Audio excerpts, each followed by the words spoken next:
For far too long, we have been very generous to Pakistan. Multiple wars, countless terrorist attacks, and somehow, in the past, our leadership has been indulgent to this Pakistani cause. A cause I believe was lost since 1947. We all know that since the onset of 2014, things have changed. The way in which we engage, or should I say, not engage with Pakistan at all, is a new phenomenon, one that our nation had not seen before. One of the biggest examples of that old Nehruvian approach was the disaster which is known as the Indus Water Treaty. Can you imagine, ladies and gentlemen?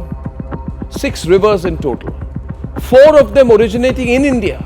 Our water flowing from India to Pakistan.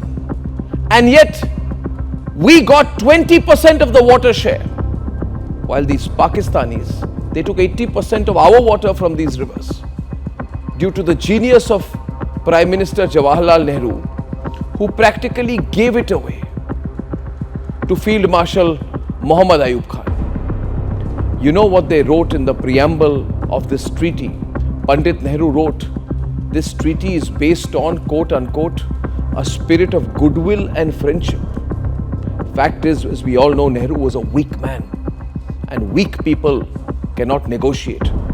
Within 5 years of that, we had the 1965 war, and the rest of the history is very well known. If Pakistan thought that they would get away with unfair treaties on unfair terms forever, negotiated by weak regimes of yesteryears, then let me break it to the Pakistanis, this will not work anymore.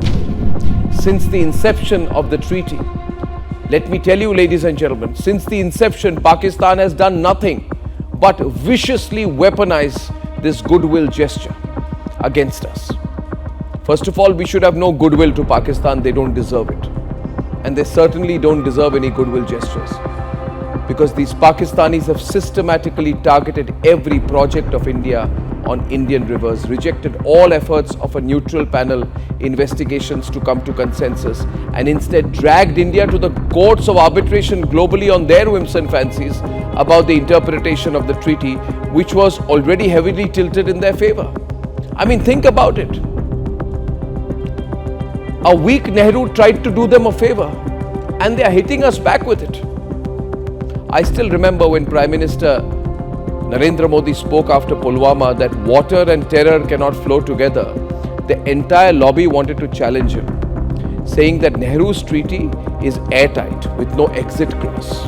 They wanted us to give them an unfair treaty in perpetuity. Well, today, and that's the big story of the day, viewers, today, on the 101st day of the 3rd term of the Modi government, the news has finally broken that India has told Pakistan this much and no further. In the strongest of words, India has set the record straight that this one-sided treaty is no longer feasible to maintain. The implication of this notice is very clear. Pakistan should no longer count on the benevolence of our nation, as its terror face lies completely exposed in front of the world. Terror and water will now not flow hand in hand. Either we relook this unfair remnant of our post-colonial legacy that has been nothing but unjust to us, or we close the taps on Pakistan. We close the taps on Pakistan and claim our rightful share.